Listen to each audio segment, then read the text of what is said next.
today with another video. But before I get started on all the details, please make sure to hit that subscribe button if you aren't subscribed to my channel already. And if you are subscribed, please make sure to turn those notifications on so you don't miss out on any of my videos.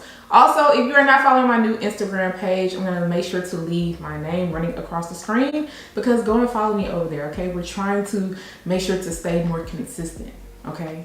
So yeah, make sure to go and follow. But today's video is going to be brought to you by the company Myfirstwig. Of course, I'm going to make sure to leave all the details down below in the description area. And I have not opened this baby up, so of course we're going to open it up together. Not really going to get into what's all in the box. We're just going to jump straight into what's in the bag.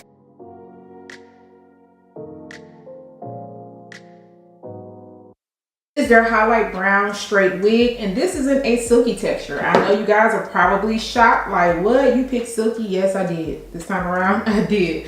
This is also in the length 16 inches. This is a pre-everything unit, so it comes with your pre-cut lace. It also comes with your extra deep plucked hairline and extra deep bleached knots. And as you can see, this is your 13x6 parting space area. You get a comb on each side. You also get a comb in the nape area. You get your adjustable strap. You get your pre-cut lace back here. And you also get your adjustable elastic band. And a FYI, I am a cap size 1 when it comes to this company, which fits me really good because I do have a small head. Please make sure to check out their cap measurement on the website so you can make sure you're picking the correct cap size so that it fits you really good. Now I'm going to go ahead and adjust my straps in the back. I'm going to leave this elastic band right here because I don't want it to be too tight. And I'm just going to go ahead and try this on before we do anything else to it.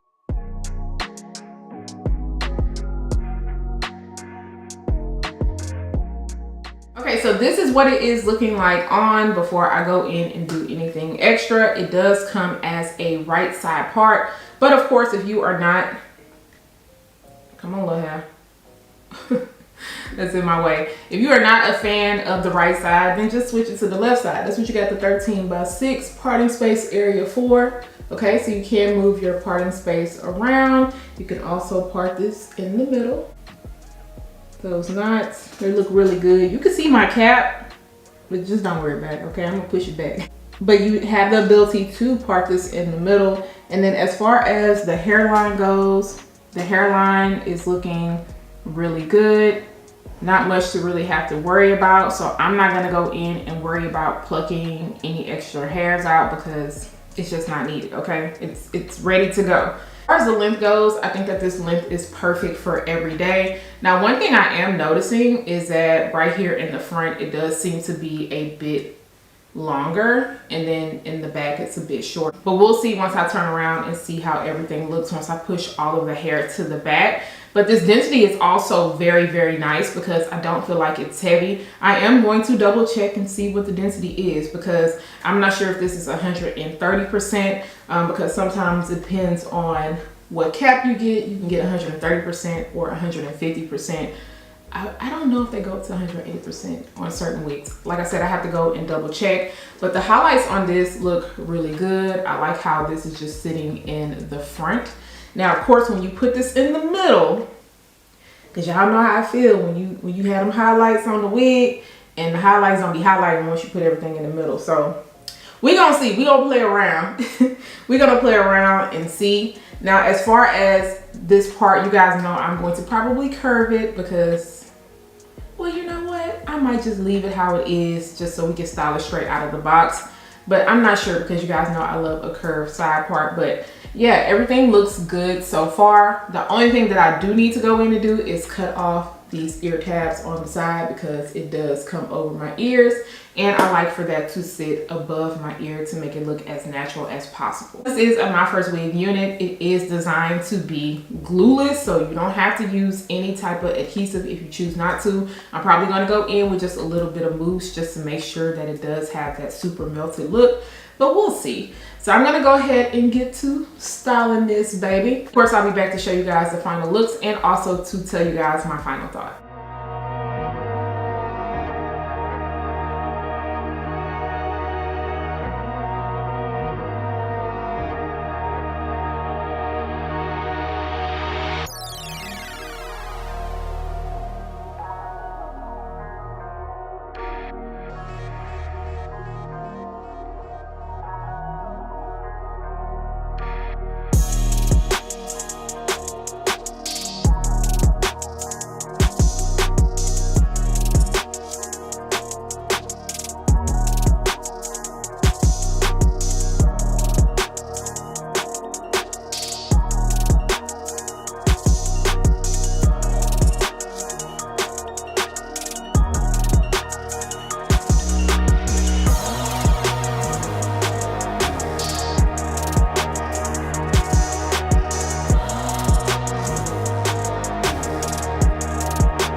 so to lay this lace down, I went in with my Taylor Crown Glueless Goo styling foam. I'll make sure to leave a link down below for this. And I like using this sometimes just because if you want that extra stickiness for your unit to lay down to your head, then this one is really good. The only thing about the olive oil versus this one, you can put this on your lace and just kind of let it sit and it won't kind of run all over your face. With this one, you got to be very careful and work in sections because it is so sticky. And especially if you're wearing makeup, it'll kind of mess it up. So you want to kind of tap it in and just work in sections, but it works really, really well. It sticks to your head like glue. So that's the good thing about that. But I love it, especially if I am going somewhere and I want my unit to sit for a long time. But I still love my olive oil, but just giving you guys options. I also cut the lace off on the side by my ear because I wanted my unit to sit above my ear. I also didn't use any bobby pins this time around just because of the stickiness of that foam. And it melted down pretty well. I don't have any issues with it. Now on one side I did have to go in with a little bit of my bronzer because I felt like the lace was just a little bit light. But for the most part, it just blends in really well to my skin. This is your tinted transparent lace. So I feel like you don't have to work too hard to blend everything in. And I also added a little bit of powder in certain areas, but I didn't put any powder in the very front of the hairline because I did not feel it was needed. I also didn't have to go in and cut any extra lace off. I decided to do a curved side part. I was gonna leave it the way it was, but after looking at it, I was like, no, I need my curve. So I went ahead and did that, and then I took out a little bit of hairs in the front, and then I used my She's Mom Lace Putty Sculpting Hair Gel, and I just swooped that over so it could sit a little bit more. But once I moved it to the middle part, I just moved that baby hair out of the way because I didn't want it to look crazy on one side. But the unit does lay down nice and flat. Now when I moved it to the middle part, I did work in sections and I used a little bit of my wax stick and my hot comb to press everything down. But the good thing is it's not super thick in density when it comes to the lace area. So you're not gonna have any issues when moving the hair around. The only thing I would say is that the shorter hairs were a bit much. I used my wax stick and I went in with a little bit of my olive oil foam just to kind of keep laying it down because they kept popping up, okay? They did not want to lay down. And that's one thing I will say about the silkier textures is that I noticed more shorter hairs going on, especially at the top and kind of right back here. But I didn't have any issues with flat ironing the hair. Of course, when I turned around, everything was one length because I was like, oh my gosh, it looks a little bit longer in the front, and then I didn't know if it was going to be shorter in the back. But no, it's just the way that the hair was falling. I also like the little bluntness at the bottom. Could go in and curl this unit. However, I decided to just do the sleek look. And I'm pretty sure you could add a curl in. This silky straight hair is very soft. So I feel like you're gonna have to go in with some type of holding spray to get it to last a little bit longer, or it's gonna drop into waves. And I just think that this looks better sleek. So I just said I'm gonna leave it alone. I hope y'all don't hear that noise outside because they decide to be cutting on stuff while I'm up here talking to y'all. Just so rude. But yeah, the hair is feeling really nice. I'm not getting a lot of shedding with this unit. I really don't expect a lot of tangles except for in the nape area if you're going to be wearing your coats and jackets and everything. But very easy for me to run my fingers through. And I did not put any of my Sleek and Shine serum throughout the hair, but you want to do that just to make sure it holds your frizziness and flyaways from being too crazy. As far as the highlights go, I think the highlights look very pretty. However, once you part it in the middle, then you're gonna get more highlights on this side versus on this side. And I prefer it to be even all the way around because even if it is meant to be a side part, once I part it in the middle, I still want that same type of look. So that would be the one thing that I would say is that I wish the highlights were even all the way through because you get this chunkiness over here, which I love, and then you turn over here, you don't really get it. And then I noticed a little area right here where it must have been where some little bleach got on, or that's where it was meant to be highlighted a little bit more. But the front pieces look good, so I'm not having any issues with that. I just wish it was even on both sides. You know what you guys think about this unit. If you are feeling this, I'm gonna make sure to leave all the links down below. Like I told you guys, very easy, simple to install. Very easy for me to run my fingers through. So this one will be good for every day. If you are not a fan of the highlights, you can always definitely check the website to see if they offer this in a natural color. Once again, do not forget to subscribe to my channel, turn those notifications on, share and like this video, and I'll see you guys next time. Bye guys.